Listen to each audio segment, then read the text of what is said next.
Well, hello everybody. It's Mr. Pete from InsideOut Literary Arts. I hope you guys are doing well. I'm here. I'm going to read you another book, one of my very favorite books of all time.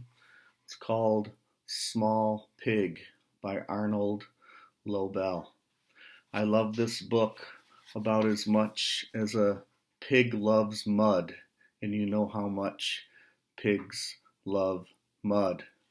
In fact, I love that book so much that it was the inspiration for this book that I wrote many years later called We Make Mud, which is a book about not a pig who loves mud, but a book about two boys who are brothers who love mud.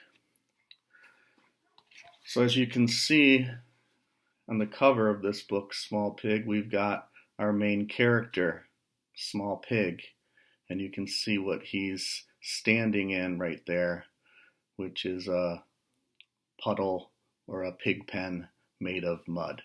So I wonder what the story might be here about a pig who loves mud. So I'm going to open up to the opening pages and tell you this story. Here's Small Pig again, our main character, and now you can see he's not in a puddle of mud or a pig pen. Looks like he's walking or maybe even running down a road. I wonder why he might be running down a road. Here's also, you can see Small Pig again. And here, I don't know if you can tell what that is, but I'll tell you what it is. It's a vacuum cleaner. I wonder what a vacuum cleaner might play a role in the story of Small Pig. Let's see. The story begins. The small pig lives in a pig pen on a farm. Small pig, farm, pig pen, mud. The small pig likes to eat, and he likes to run around the barnyard, and he likes to sleep. But most of all, the small pig likes to sit down and sink down in good, soft mud.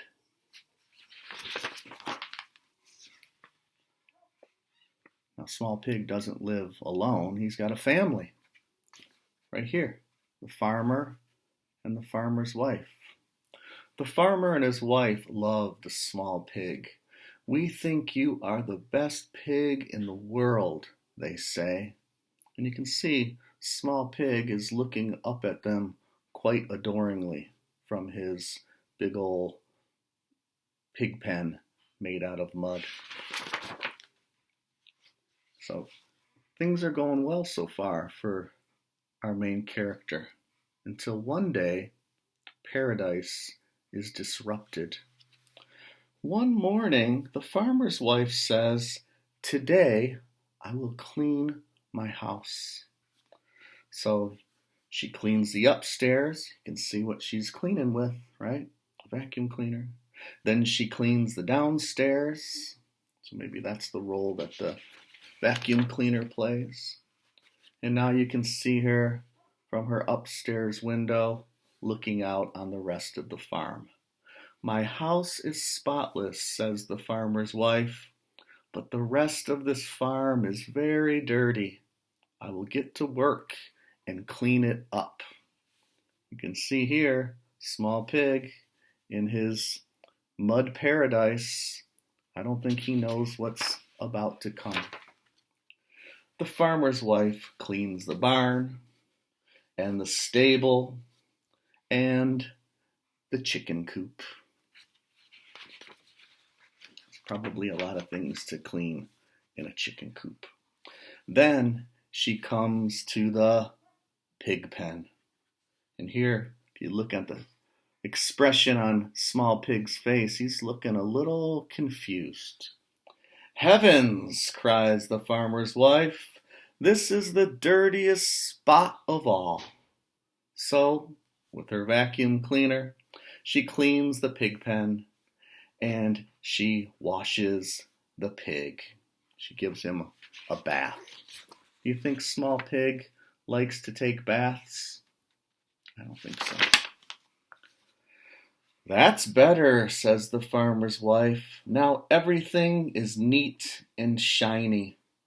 You can see here she seems pretty happy. But the look on Small Pig's face, and he's got this pretty little blue bow wrapped around his neck, I don't think he's quite as happy. Where is my good soft mud? Asks the Small Pig.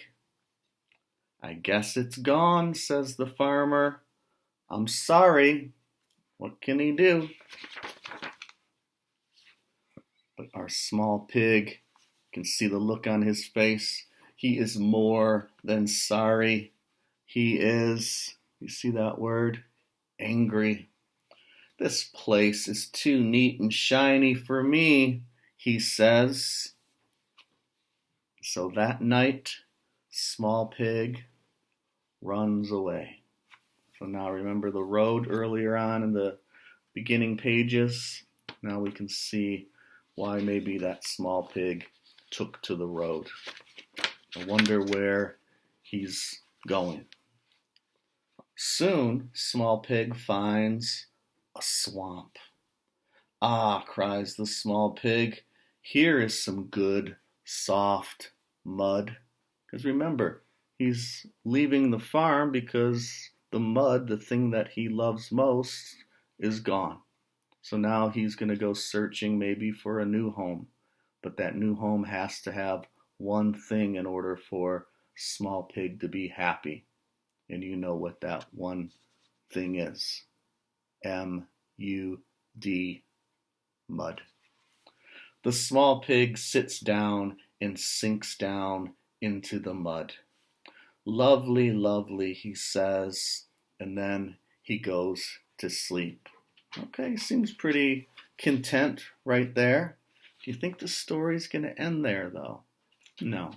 One thing writers like to do is they like to sort of keep the story going once they've found the story to tell.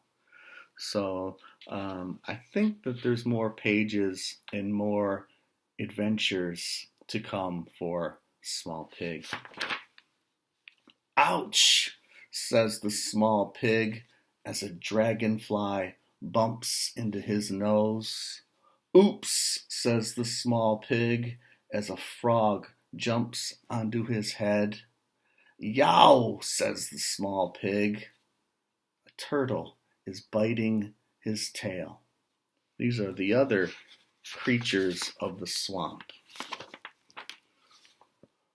Move yourself out of here, says a big snake. You are taking up space that belongs to us. Because remember, a swamp is not necessarily a place where most pigs live. They live on farms, right? So the other animals in the swamp are sort of getting sort of protective. And maybe we could even say they're not being all that friendly to Small Pig. Maybe they're even bullying him. So, guess what, Small Pig? He has to leave. So the Small Pig moves himself out of there in a hurry, and he runs on down the road. Do you think he's going back to the farm? Probably not. Why? Because there's no mud back at the farm. Soon enough, he comes upon this place. Junk yard. Here's a very dirty place, says the Small Pig. There is sure to be some good soft mud nearby. It's not a bad possibility. The Small Pig finds broken bottles and old television sets. He finds kitchen sinks and empty soup cans. But he does not find any mud.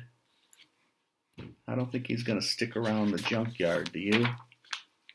Cars are fun, says the small pig. You can see he's pretending he's driving around in a car, but they're not as much fun as mud. Sofas are soft, says the small pig, but not as soft as mud. Then he sees something that he does not like at all. You see that? You know what that is, right? That's why there's no mud around here, cries the small pig, and he runs on down the road. I wonder where he's going.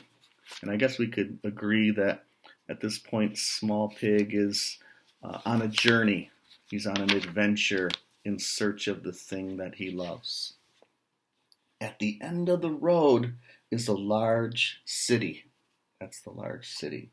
Even the air is dirty here, says the small pig. There is sure to be some good soft mud nearby.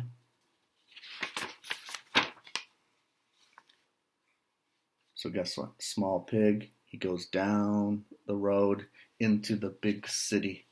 Soon, small pig finds what he is looking for. And you can see right here, he sees something that looks a lot like, you guessed it, mud. Now, unlike all of you, small pig can't do one thing. He can't read. He didn't go to school the way all of you go to school. So he doesn't see a sign with these two words on it. Keep off. And also this word, cement. So what do you think this might be? You got it. It's not mud. So then, small pig, he sits down and sinks down into the good, soft mud that we know isn't mud, but it's cement. This mud is strange, says the small pig. Look at the look on his face. Sort of a surprised expression. It's not very soft at all. In fact, it's getting harder and harder. Small pig tries to get up, but he cannot move. Because you know that cement, that when it's wet, might look like mud. Eventually, it turns very hard. It turns into concrete. It turns into the sidewalk that we walk down and the streets, the pavement that we drive down. Soon, a few people stop to stare at the small pig because they've probably never seen a pig in the big city, let alone a pig that's stuck in some cement. And they're all sort of gathered around looking a little bit surprised by what they're seeing. More and more people come to see the small pig. Probably some of them are a little bit worried and wondering what to do, and maybe even others are, I don't know, maybe even making fun of him. How could a pig be so foolish as to think that wet cement was actually mud? Then many, many people come to look because they have never seen a pig stuck in the sidewalk.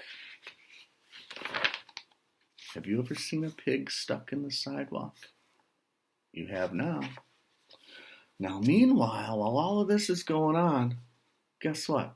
Remember, the farmer and his wife, they love small pig. So they've probably been very upset, and they've been hopefully calling around and asking their friends if they've seen the small pig sort of wandering around.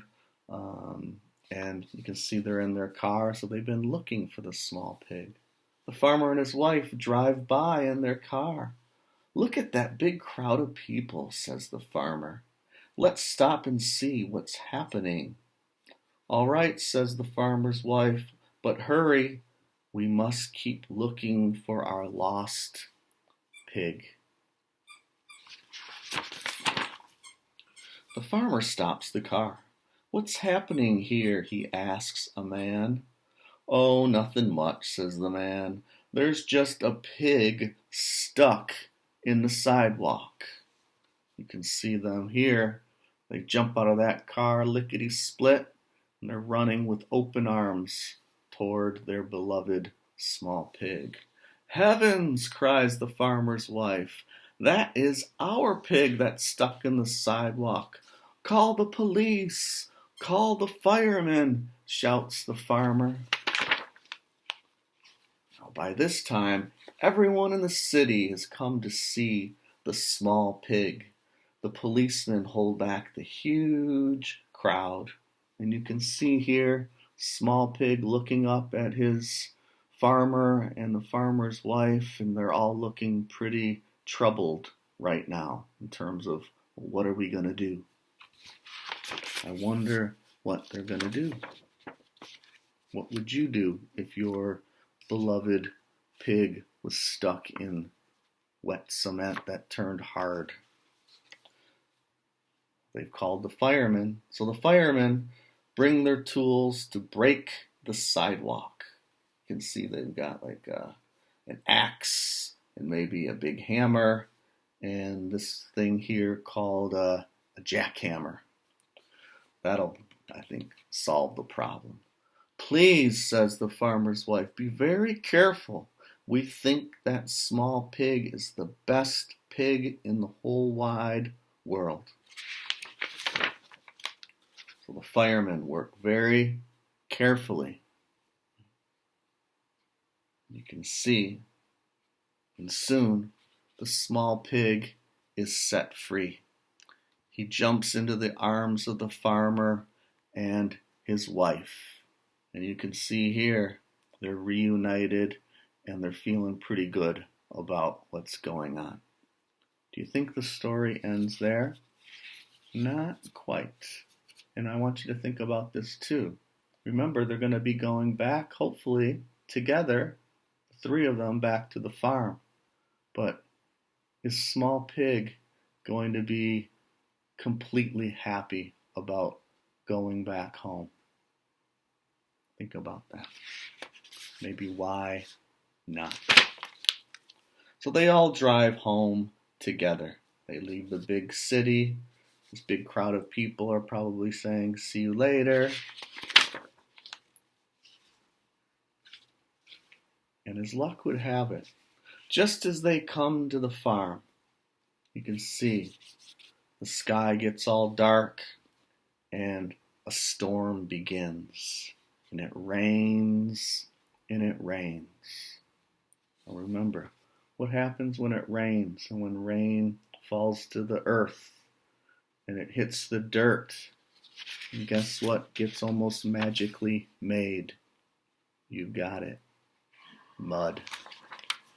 The farmer says, "Look, now there's a brand new mud puddle in the pig pen."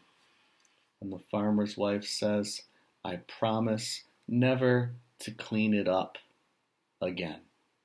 You can see they're all on the same page here, meaning they're all reunited. So Small Pig runs into the pig pen. Now the sun is shining. First, he has his supper, because remember, pigs like to eat. And they like to run around the barnyard. And then he sits down and sinks down into the good, soft, you got it, mud. And at that point, guess what, boys and girls? We've come to the end of the story, and the end of the adventure, and the end of the journey called Small Pig. I hope you've enjoyed that story. Now, maybe you've enjoyed it so much that maybe you'd want to write your own story and maybe make your own book. And guess what? You see this? It's a box of cereal. No, I'm not going to eat a big bowl of Cheerios right now. But maybe you have a box of cereal in your cupboard. Guess what you can make with a box of cereal? You can take one part of the box and you can cut it out. Why? It's cardboard. It's sort of strong. Makes for a good book cover. Just like this could be a book waiting to be made into your own story. Maybe about an animal who loves something, or a little boy or a little girl who loves something that maybe temporarily something happens to that thing that they love. It gets taken away, it gets cleaned up. They're told that they can't play with it or in it. And then on the inside, there's no cereal here, but there are some blank pieces of paper. Maybe you have some paper at your home. You can just sort of take that paper and fold it. If you take maybe 5 or 6 sheets of it and fold it in half, and then either glue it or even with a stapler, you can staple the pages right into the cardboard, like so, just to sort of give it a good home. But remember, these pages are blank, and every blank piece of paper is waiting for words to make that piece of paper into something more than what it is. And that's where your imagination comes into play. And you can take a plain piece of cardboard, blank sheets of paper, and make your own homemade book. This is a book that my daughter made when I think she was maybe in the 4th or 5th grade, called Fred and the Blank Book. You can see this is like a piece of cardboard. I don't think it's from a cereal box. It's probably from some other kind of box. And then she set about writing her own story and then drawing the pictures to go along with it. So maybe next time I'll share this book, Fred and the Blank Book, written and illustrated by Helena Markus. But I hope that you might be inspired by Small Pig to write your own story and to make your own book. What do you think about that? I'd love to hear and read and see some of those stories. I'll see you guys next time.